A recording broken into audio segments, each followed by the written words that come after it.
ვიდრე მე შემდეგ შეკითხვას დაგისვათ ქალბატონ ბელას მინდა დაუსვა კვლავ ასეთი შეკითხვა. მე წავიკითხე თქვენი ერთ-ერთი ინტერვიუ ქალბატონ ბელას, სადაც თქვენ ამბობდით, რომ ძალიან დაგწყდათ გული, როდესაც ერთიანმა ოპოზიციურმა საბჭომ არ დაასახელა პრეზიდენტობის საკუთარ კანდიდატად შალვა ნათელაშვილი. თქვენი მოსაზრება იყო ძალიან გამიპოლიტიკოსებთ მეუღლეს. არა, მე აშკარად ვათხოვ, რომ ძალიან პოლიტიზირებული არის თქვენი მეუღლე. შეუძლებელია შალვა ნათელაშვილის ცოლი რომ არ იყოს პოლიტიკაში ესე ღრმად ჩართული. ქალბატონ ბელა, რა სიტყვით თქვენი აზრით უნდა დაესახელებინა თუ არა ერთიან საბჭოს ოპოზიციისა შალვა ნათელაშვილი და რატომ გონიათ რომ ეს ასე უნდა ყოფილიყო? მე მაინც მგონია რომ იმ პერიოდში, როდესაც ფაქტობრივად დევნა იყო გამოცხადებული მთელ ჩვენ ოჯახზე, რა შენიშნავს ეს დევნა იქნებ განგვიმარტოთ, ამაზეც წერდით თქვენ და რა დევნაზე საუბრობ? ეს ალბათ იყო ძალიან დიდი სირცხვილი, მინდა გითხრათ, როდესაც ჩემი არასრულწლოვანი ბავშვი და ჩემი ოჯახი აღმოჩნდა ასეთი მორალური ტერორის ქვეშ, როდესაც ბავშვები ტელევიზიით ხედავდნენ თურმე როგორი აგენტი ყავთ საკუთარი მამა და როდესაც იმედში შევიდა სპეცნაზი, ჩვენ მაშინ მივხვდით, რომ მოვიდა დრო, რომ ჩვენ წავიდეთ სახლიდან, იმიტომ რომ მე არ მინდოდა რომ მე ყოფილიყავი მოწვე იმ შიშის, რაც შეიძლებოდა ბავშვებს განეცადა და მიეღოთ სულიერი ტრამვა. დარეჯა, თუ შეიძლება საერთოდ დაასრულებ, მე მინდა დარეჯას დაუსვა შეკითხვა. შიშის განცდა გქონდა იმ დღეებში, თუნდაც იმ 7 ნოემბერს, თუნდაც მაშინ როცა ან უყურე მამის სატელეფონო საუბრები როცა გამოქვეყნდა. აი შენი დამოკიდებულება როგორც შვილის როგორი იყო? უყურე და არ შემშინებია, რადგან არ შემშინებიაო თქვენ. უფრო მაგარია ეთყობა თქვენი შვილი. მე დამემსგავსნენ მე. კი, გისმენთ. რადგან ვიცოდი რომ რასაც მიხეილ სააკაშვილი აქვეყნებდა სატელევიზიაში, ეს ყველაფერი სიცრუე იყო, რადგან ამჩემ არასოდეს არ ყოფილა ვინმეს აგენტი და ის ყოველთვის სიმართლეს ამბობდა. დიდი მადლობა. ქალბატონ ბელა, დაასრულე და მე კვლავ ბატონ შალვას დაუსვავ შეკითხვას. რატომ ფიქრობდით, რომ თქვენი მეუღლე უნდა დაესახელებინა ოპოზიციას თავის ერთიან კანდიდატად?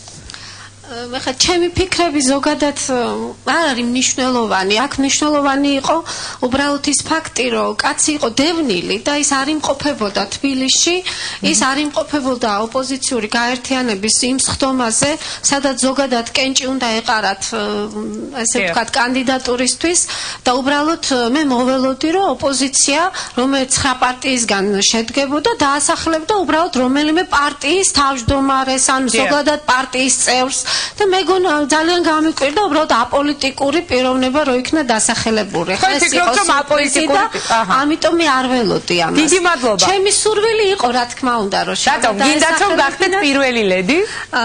ჩემი სურვილები, როგორ გითხრათ, მე კი არ მინდა, მე მგონი ქვეყანას ჭირდება ეროვნული ადამიანი, რომელიც დადებს საკმაოდ სერიოზულ სოციალურ ეროვნულ პროგრამას, რომელიც წინ დახვდება ჩემს ქვეყანას და დიდი მადლობა. ბატონო შავა, მე მინდა ისევ გადავიდე შეკითხვაზე. ძალიან საინტერესოა, ხო, თქვენი მეუღლის. სად იყავით 7 ნოემბრის შემდეგ? სად იყავით 7 ნოემბრის შემდეგ? ესაც თუ საკითხავი გახდებოდა, მე ნამდვილად ვერ წარმოვიდგენდი ინგა. არ ვიცი, ეს არის გამოკითხული. 7 ნოემბრის შემდეგ დილით განვიცადეთ პირველი დარბევა. ქიმიური იარაღის გამოყენება მასობრივად. მე ხალხთან ერთად გავიარე მთავრობის სახლიდან კოლმორნობის მოედნამდე და შემდეგ რიყემდე ეს გზა. რიყეზეც იგივე განვიცადეთ. დავრუნდი პარტიის ოფისში, მითხრეს რომ ტელეკომპანია იმედია მოსული და აპირებენ ჩართვას პირდაპირ ეთერში, დაბლა მოიტანეს ჩასართავი აპარატურა, ვემზადებოდი უკვე ეთერში გამოსასვლელად, რა დროსაც სპეცნაზი თუ სპეცრაზმი შევარდა ტელეკომპანიის შენობაში და იმავდროულად შემოვიდა ჩემი დაცვის თანამშრომლები, რომლებიც სხვადასხვა პარტიული აქტივისტები და უიარაღო დაცვა ასე რო ვთქვათ და განმიცხადეს რომ ჩვენ ვარაუდობთ, ჩვენ შეგვატყობიეს და ჩვენ პატრიოტები ხელისუფლებაში ეგრე არ არის, ახლა იგივე ძალოვან სტრუქტურებში, რომ მოხდება ადგილზე ლიკვიდაცია დაკავების დროს, ხოლო გვამები დაიდება ცხინვალის გზაზე იმ ვერსიის გასამაგრებლად, რომ მე გავვრბოდი რუსეთში, როგორც რუსეთის აგენტი. მე რა თქმა უნდა, ამაზე ძალიან გულიანად გავიცინე, ვერ წარმოვიდგენდი ასეთ სიტუაციას, მაგრამ მე შემოვიდნენ პარტიის ხელმძღვანელები და გვითხრეს რომ გთხოვ დატოვოთ ოფისი, რადგან ჩვენც შენს გამო ვერ მივდივართ და ამიტომ ნუ დაგვაყენებ რისკის ქვეშ. დატოვეთ ოფისი. ნუ ფაქტურად გამიტანეს ლენინიო გადასახლებაშიო ბატონი შალვა წერდა, წავიკითხე მისი ერთ-ერთი ინტერვიუ. ლენინზე უარეს დღეში ვიყავი გადასახლებაში. ლენინი რაზმის ტბაზე იყო. რაუცნაური შედარებებია თან იმ ფონზე იმ ჩანაწერებს რომ გიქვეყნებენ რაღაც. აი სიტუაციაში კი ჩანაწერები სულ მესმოდა როგორ შევხვდი ოფიციალურად რუსეთის დიპლომატებს, ოფიციალურად როგორ დახვდა პროტოკოლი, როგორ მოვიდა მათი მანქანა დიპლომატიური პარტიის ოფისიდან დღისით მზისით, როგორ მივიდა ჩემი მანქანა რუსეთის საელჩოსთან 2 წლის წინანდელიდან, მეც რო აღარ მახსოვდა, როგორ დავემშვიდობე რუს დიპლომატს, რომელიც მიდიოდა და ეს ყველაფერი ჩაითვალა ჯაშუშობად, სახელმწიფო გაატრელებად, მაგრამ მე ჯერ კიდევ არ ვიცოდი ამას რა შედეგი მოყვებოდა. უბრალოდ წავედით სხვაგან, ოჯახი წავიდა, დიდი მადლობა კახეთში იმყოფებოდნენ პოლიტიკურ ემიგრაციაში ბავშვები და ბელა. მე ავაკითხე ჩემს სამშობლოს. აჰა. ბაზალეძე იყო, ბაზალეძე. არა, ბაზალეძე არა, თაში, თისკე წავედი. და ღამის 3 საათზე დაიწყო შტურმი. თქვენზე? პარტიის ოფისზე 300 კაცი, როგორც მეზობლები გადმოგცემენ და ოფისის დაცვა. 250-300 კაცი თბილისში აქ ბინაში და ამდენივე რაოდენობა ბაზალეძე მამაპაპის ფუძეზე. შემომტროული კაბინეტის კარი და საოცარი რა არის? შემოდიან აგენტის ბინაში და კაბინეტში და არც ერთ ქაღალდს არ იღებენ რომ აბა რა მივწერე მე იმ მტერსახელმწიფოს. ან იქნებ იმ დღეს დიდი ფული მოვიდა, ხო უნდა დალუქო ეს დოკუმენტები. არ აინტერესებდათ არანაირი დოკუმენტი.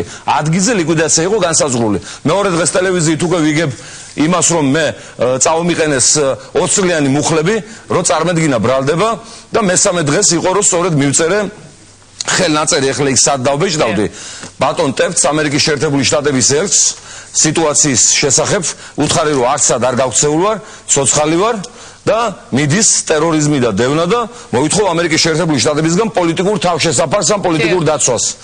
ასევე პარტიის საერთაშორისო მდივანმა ქალბატონ ნესტან კირთაძემ პარტიის ხელმძღვანელებმა აცნობეს მდგომარეობა ნიქსონ ცენტრს ვაშინგტონში.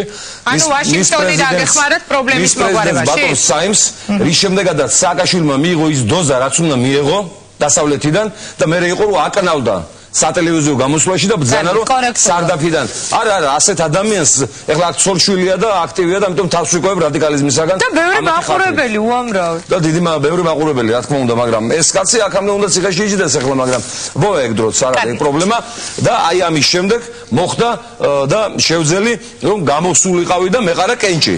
მას შემდეგ რაც ვაშინგტონმა თქვა თავისი სიტყვა.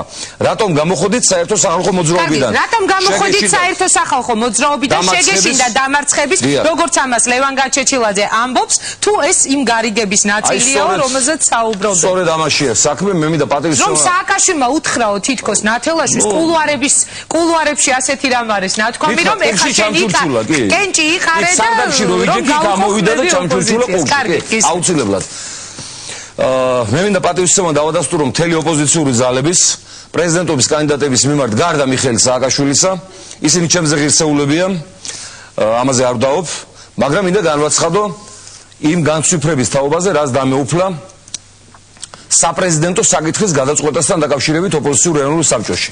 ჯერ არ გამოსულ ვარ იატაკოშეთიდან, არ არის გარკვეული ვარ ცოცხალი თუ არა, არ არის გარკვეული 20 წელს მომიჯიან თუ 30-ს, თუმცა რო წარმოვიდგინე 20 წელი, ხასიათი გამემფუჭდა, ვიფიქრე 70 წლის გამოვალ და ნუ რაღაცა გამოვდგები ახლა მე. მაგრამ მე გამახსენდა რომ რეიგანი 79 წლის აირჩიეს პრეზიდენტად და დამშვიდი ცოტა. კაცი ხო რაღაცას თვით დამშვიდებას ეწევა ყოველთვის. აი ისე რომ ჩემთან არ შეუთანხმებიათ არაფერი, ჩემს გამოსვლამდე, ჩემი საკითხის გადაწყვეტამდე, პატივცემულმა კოლეგებმა და მეგობრებმა მიიღეს ასეთი გადაწყვეტილება, მე ამ გადაწყვეტილებას ვცემ პატივს. თუმცა მე მათ ადგილზე დავიცდიდი, სიტუაციას გავარკვევდი და შემდეგ გადავწყვიტავდი, მაგრამ იყო ფორს-მაჟორული ვითარება, მე ამით ხსნი ამას, იყო საგანგებო მდგომარეობა და ალბათ იჩქარეს. ეს არ არის პრობლემა. თავარია სააკაშვილმა არ მიიღოს ხმები და მოვიცილოთ აი ეს ტერორიზმი და ეს დიქტატურა ქვეყანაში და ეს ასე მოხდება 5 იანვარს. მე მაინტერესებს ერთი დეტალი.